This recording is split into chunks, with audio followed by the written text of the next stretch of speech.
สเซบว่ามันยังไงล่ะเฮ้ยเลือกเข้าไปอยู่มันคงกินก็คล้ายกันกินเต็มค่ะแค่ต้อยก็กินอะไรบอกให้มาเก็บบ่เก็บวันนี้เห็นบ่มานี่เอาญาติเอาคนป้าข้างบ้านมาเก็บเอาหมดเลยนี่จะเอาไม่ป้าให้ป้านอมบ้างมาจุฬาป้านอมข้างบ้านแล้วมาเก็บเอานี่ให้เจ้าบ่เมาเด้ขายกิโลอัน50กีบก็บ่มาเอาห้วยเก็บเอาเลยเชียวเอ้ยปุดล้นเต็มหมดมาเด้อมาเด้อใครจะมาเก็บเอามาเด้อมาฟรีเด้อมาฟรีเด้อให้ฟรีให้ฟรีแค่ได้กิน lobster ฟรีมี lobster ให้กินอีกซอยเจ้านั่นมากคุณก็ได้มี lobster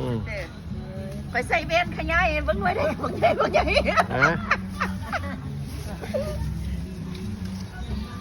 มื้อนี้เป็นมื้อเก็บบักแพร่เก็บบักแพร่บ่เก็บมันก็ล้นทิ่มซื่อๆเลยนี่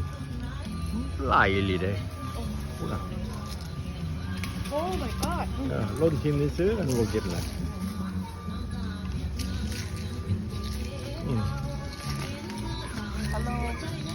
ฮัลโหลฮัลโหล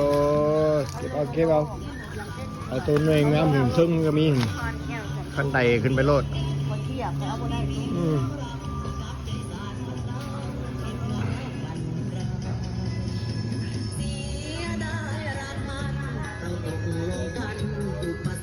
เก็บแล้วก็มากินอาหารพร้อมเจ้าของบ้านเลี้ยงพร้อม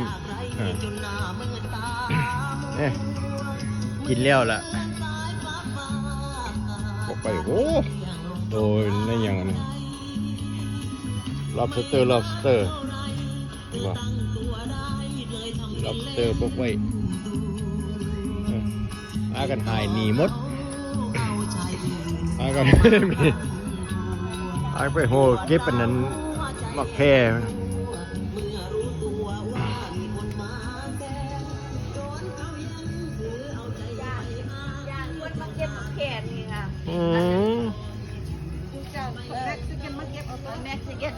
โอ้ยยังมากระไรให้เจ้าซื้อไปเก็บหลอดคุณนะโอ้ยมันน้อยแล้วเจ้ยคุณนะเทิงมันเงินเต็มอยู่คุณนะเอาหลอนมานี่ทิศนามาเอาอีกเบิ่งนกกันกินนะเบิ่งนะเบิ่งนกกินโอ้ยมันกินนั่นโมประหยัดเลยนกนะตอดเอาตัวนึงไปตอดตัวไม้มันมีอันนั้นก็มันมีอันนั้น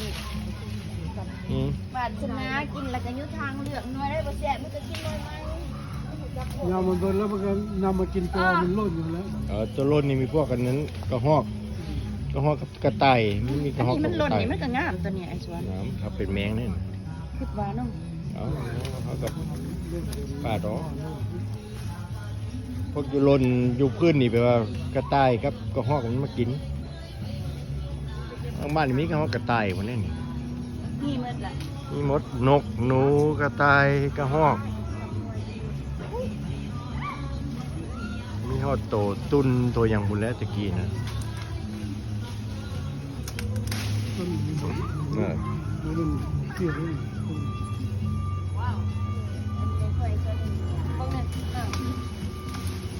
บอกว่าโน่นนี่นะมียาเนี่ยเงินเชื่อมันโอ้เขาไปไหนไปทายหุ่นมันแบบร้อยมือเป็นพวกเลยนะพวกเซลฟี่